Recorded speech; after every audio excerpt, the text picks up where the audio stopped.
اب جس نے وہ قرضہ لیا تھا کہنے لگا میں تجھے محمد عربی دامن دیتا ہوں، اپنی سرکار تجھے دامن دیتا ہوں۔ کہا کہ تو نے سرکار کا نام لیا، ٹھیک ہے۔ اب وہ اپنے گھر میں آتا ہے، بیوی نے دیکھا کہ شوہر پریشان ہے، بچوں نے دیکھا کہ بابا پریشان ہے، تو بیوی نے پوچھا اے میرے شوہر بتائیے کیا پریشانی ہے، کیا ٹینشن ہے؟ کہا بات کچھ یوں ہے کہ میں نے اس بندے کا قرضہ دینا ہے، ایک رات کی مہلت ملی ہے، دامن بھی میں آمنہ کا لال دے کر آیا ہوں۔ محلے میں کوئی بندہ تیار نہیں ہو میرا دامن دینے کے لیے، دامن بننے کے لیے۔ تو اب وہ جو بیوی تھی بڑی سمجھدار تھی، با پردہ خاتون تھی، دین پڑھنے والی تھی، قرآن پڑھنے والی تھی، پھر اس نے اپنے شوہر کو کیسے سہارا دیا، اسی لیے کہتے ہیں یہ پارٹنر ہے، زندگی کا ایک حصہ ہے۔ اب اس بیوی نے کہا کہ اے شوہر پھر تو ہمیں پریشان ہونے کی لوڑ ہی نہیں، وہ جیدہ سہارا آمنہ دا لال بن جو اتنے برکتیں آ جانی ہیں، پھر ہمیں پریشان ہونے کی کوئی ضرورت نہیں ہے۔ وہ تو وہ نبی ہے وہ جو اپنوں کا بھی غم کھاتے ہیں، پرایوں کا بھی غم کھاتے ہیں، وہ نبیوں میں رحمت لقب پانے والے، مرادیں غریبوں کی بڑھ لانے والے، اپنے پرائے کا غم کھانے والے، مصیبت میں غیروں کے کام آنے والے۔ وہ تو اوکھے بیٹے غیروں کے بھی کام آ جاتے ہیں، وہ تو ہمارے ضامن بن گئے ہیں، لہذا ہمیں پریشان ہونے کی ضرورت نہیں۔ پھر کیا ہوتا ہے، اب اس شخص نے درود و سلام پڑھنا شروع کر دیا۔ جب درود پڑھتا پڑھتا سو گیا، میں سو جاؤں یا مصطفیٰ کہتے کہتے کھلے آنکھ صلی علی، وہ درود پڑھتا پڑھتا دیوانہ سو گیا، سر کی آنکھیں بند ہو گئی، دل کی آنکھیں کھل گئی۔ میرے نبی پاک علیہ السلام خواب میں تشریف لائے، فرمایا دیوانے کیوں پریشان ہے؟ وہ سیدی اعلیٰ حضرت نے بھی کہا تھا نا، فریاد امتی جو کرے حال زال میں، ممکن نہیں کہ آقا کو خبر نہ، امتی پکارے اور سرکار کو پتہ نہ چلے۔ امتی نے دل سے پکارا، آقا آپ نے میری مدد، آپ کو ضامن بنایا، آپ نے میری مدد کرنی ہے۔ خواب میں سرکار تشریف لاتے ہیں، فرمایا دیوانے پریشان نہ ہو، فلاں وزیر ہے اس کے پاس چلا جا، اسے جا کر کہتے کہ تیرا جو 500 دینار قرضہ ہے وہ تیرے یہ قرضے کی رقم وہ وزیر ادا کرے گا۔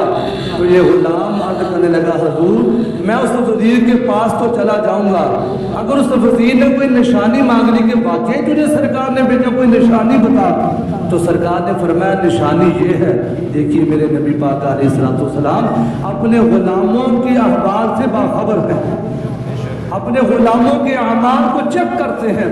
محبوب نے فرمایا اس وزیر سے جا کر کہنا تو ہر روز جب رات کو سوتا ہے نا 1000 مرتبہ درود پاک پڑھ کر پھر سوتا ہے۔ حضور ہماری درود کی گنتی کو بھی جانتے ہیں۔ تیری عطا سے خدایا حضور جانتے ہیں، جو ہو چکا ہے جو ہوگا حضور جانتے ہیں، وہ مومنوں کی تو جانوں سے بھی قریب ہوئے، کہاں سے کسی نے پکارا حضور جانتے ہیں، حضور جانتے ہیں۔ اب پیارے آقا کریم علیہ السلام نے فرمایا نشانی کی بات جو ہے وہ یہ ہے، اسے جا کر کہنا کہ کل رات جب تو نے درود پاک پڑھا تھا تو تجھے پڑھتے پڑھتے نا تھوڑا سا شک پڑ گیا کہ پتہ نہیں میرا درود پورا ہوا ہے یا، یہ نشانی ہے اس کی، اسے جا کر بتا دینا تیرا درود 1000 مرتبہ مکمل ہو چکا تھا لیکن تجھے شک پڑ گیا تھا، جا کر اس کو یہ بات بتا دینا۔ وہ بندہ صبح اٹھتا ہے، واقعی یارو جسے سرکار کا دیدار ہو جائے اس کی تو عید ہو جاتی ہے، سرکار کا دیدار کرنے کے بعد وہ پریشانی بھی حل ہو گئی، جلدی جلدی وزیر صاحب کے پاس جاتا ہے، وزیر صاحب سے کہا السلام علیکم، وزیر صاحب نے کہا ہاں بھائی کیا کام ہے، سلام کا جواب دینے کے بعد پوچھا، کہا کہاں سے آئے ہو، کہا آیا نہیں ہوں بھیجا گیا ہوں، گل میں چور سی نا، گل یہ سی آیا نہیں ہوں بھیجا گیا ہوں، کہا کہ بتائیے کیا مسئلہ ہے، کہا بات کچھ یوں ہے، میرے اوپر قرضہ اتنا ہے اور سرکار میری خواب میں تشریف لائے ہیں اور سرکار نے فرمایا کہ 500 دینار تو نے میرے قرضے کی رقم ادا کرنی ہے. اس وزیر نے وہ سواری پر جانے لگا تو اس نے سواری کو چھوڑا, نیچے اترا, اس کو کمرہ خاص میں لے گیا, اونچی جگہ پر بٹھایا اور آپ نیچے بیٹھ گیا. آخیا ہوں دوبارہ پھر میرے نبی کی گل سنا. سرکار کی دقت کی گل سی نا. آخیا دوبارہ پھر وہ گل سنا, رپیٹ کر دوبارہ کہ میری سرکار نے تیری خواب میں جا کے کی آخیا ہے. آخیا کہ سرکار نے خواب دے وچ آ کے مینوں تیرا نام لے کے آخیا ہے کہ انہوں جا کے آخنا ہے کہ ساڈا جڑا قرضہ ہے تو لانا ہے. اللہ اکبر. اس وزیر نے جب سنا کہ نشانی پھر وہ ساری بات سنا دی. وزیر نے اس کی پیشانی کو بوسہ دیا, اس کی پیشانی کو چوما, کہا یار تیرا خواب واقعی سچا ہے, میرے ساتھ واقعی رات درود پاک پڑھتے مجھے شک پڑی تھی, لیکن میرے نبی ساری چیزوں سے واقف ہیں. لیکن بات کچھ یوں ہے, وہ وزیر کہنے لگا اے حضور کے غلام یہاں بیٹھ جا. 500 دینار اس کی جولی میں ڈال دیے, کہا یہ تیرے قرضے کی رقم ہے. پھر 500 دینار اس کی جولی میں ڈال دیا اور کہا یہ تیرے بچوں کے لیے ہے. پھر 500 دینار ڈال دیے, فرمایا یہ تیرے کاروبار کے لیے ہے.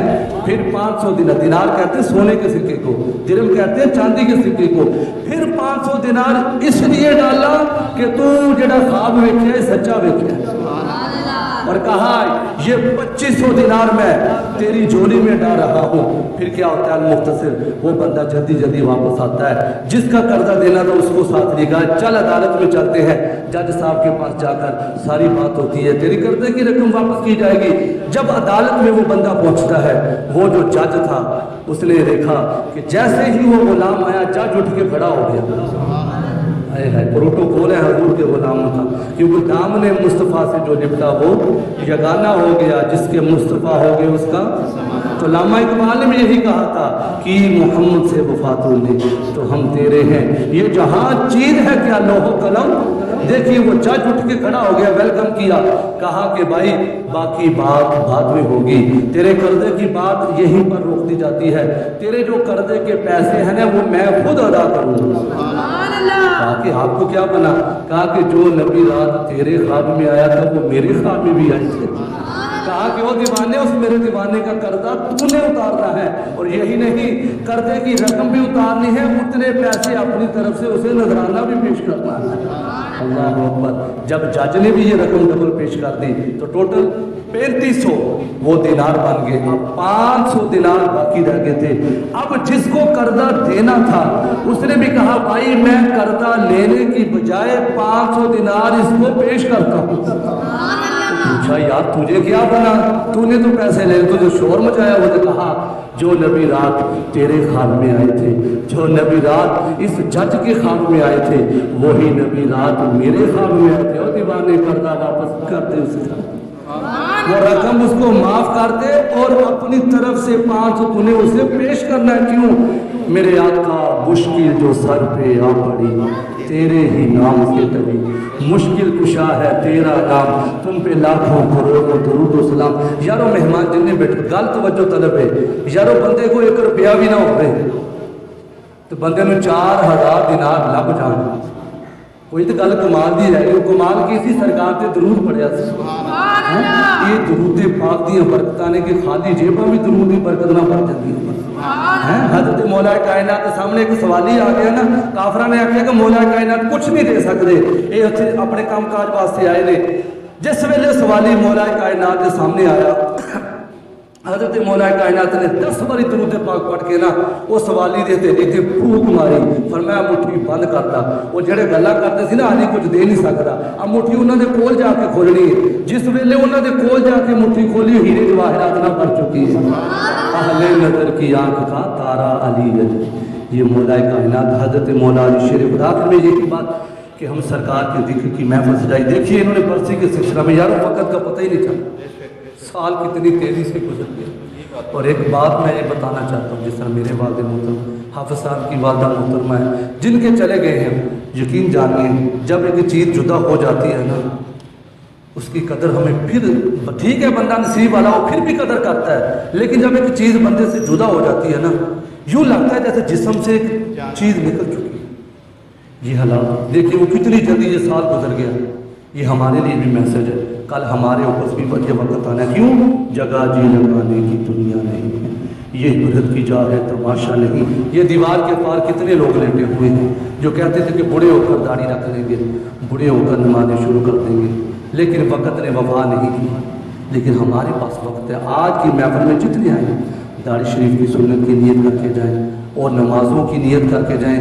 قرآن دیکھیے اس میں جو مرنے والا ہے اس کی روح کو بھی ثواب پہنچے گا کہ ہم ان کی محفل میں آ کر یہ نیت کر کے اٹھیں کہ ہم انشاءاللہ ساری نمازیں پڑھیں گے، انشاءاللہ ہم قرآن پاک پڑھیں گے، سرکار کی محفل سے جائیں گے۔ آخری بات میں یہ کہنے لگا کہ یہ جو سالانہ ختم ہے، یہ جو برسی کے سلسلہ میں محفل سے جائے گے، دوست احباب تشریف لائیں گے، مہمان تشریف لائیں، یہ ہمارا وقت بہت قیمتی ہے۔ کیا جو بھی نظر نیاز پیش کی جائے گی، جو ہم قرآن خوانی ہوئی ہے، جو بھی ذکر ہوا ہے، جتنی بھی محفل سے جائے گی، یہ سارا ثواب اکٹھا کر کے نا حضرت جبریل سونے کے تھال میں رکھ کے ان کے پاس جائیں گے، اس سرہانے پر کھڑے ہو جاتے ہیں اور اس کو جا کر آواز دیتے ہیں، اے گہری قبر والے تیرے گھر والوں نے ثواب بھیجا۔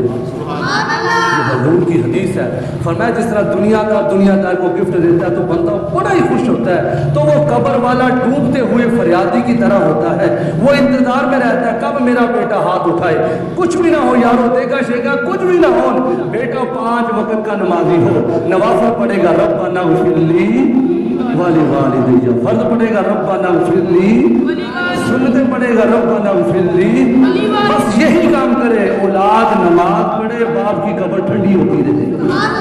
تو وہ جبریل امین سونے کے تھال میں یہ سارا ثواب تو لے کر جائیں گے، کہیں گے تیرے گھر والوں نے بھیجا ہے۔ میرے نبی فرماتے ہیں وہ بڑا ہی خوش ہوتی ہے کہ میرے بچوں نے مجھے ثواب پہنچایا۔ اور جو ساتھ کی قبر والا ہوتا ہے جس کے پیچھے کوئی پہنچانے والا ہی نہیں، وہ پھر افسوس کرتے ہیں کاش میں بھی اپنی اولاد کو سمجھا کے آندہ پتروں ختم دواندے رہنا، کاش میں بھی اپنی اولاد کی تربیت کر کے آتا، بیٹا میرے بعد قرآن کی تلاوت کرتے رہنا، سرکار کی ذکر کی، دیکھی نہیں یہ سارے تو ہم نے سرکار کا ذکر کیا۔ یہ ہے اچھی اولاد کی تربیت کہ کیسی تربیت کر کے گئے کہ 7 سال گزرنے کے بعد پھر اپنے والد محترم کے لیے سال ثواب کی محفل سجائی ہے۔ اللہ کریم کی پاک بارگاہ میں التجا ہے اللہ کریم قبول فرمائے، اور جو ہمارے بزرگ تھے یقیناً بڑے اچھے انسان تھے، بڑی دلجوئی فرماتے تھے۔ یہی جگہ پہ مجھے یاد ان کے پاس آیا، بڑی انہوں نے خاطر تواضع کی، بڑے مسکرائے۔ تو حضور کی حدیث بھی ہے انسان کی اچھی چیزوں کو دہراتے رہنا چاہیے۔ آپ جتنے بھی ہیں صرف دیکھیے سال گزرنے کے بعد جتنے مہمان ہیں، چھوٹے ہیں بڑے ہیں، سفید بالوں والے ہیں، صرف آپ نے زبان کو 1 سیکنڈ کے لیے حرکت دینی، صرف یہ بات کہہ دیں کہ بڑے ہی اچھے انسان تھے، بڑے اچھے انسان تھے، انشاءاللہ ان کے لیے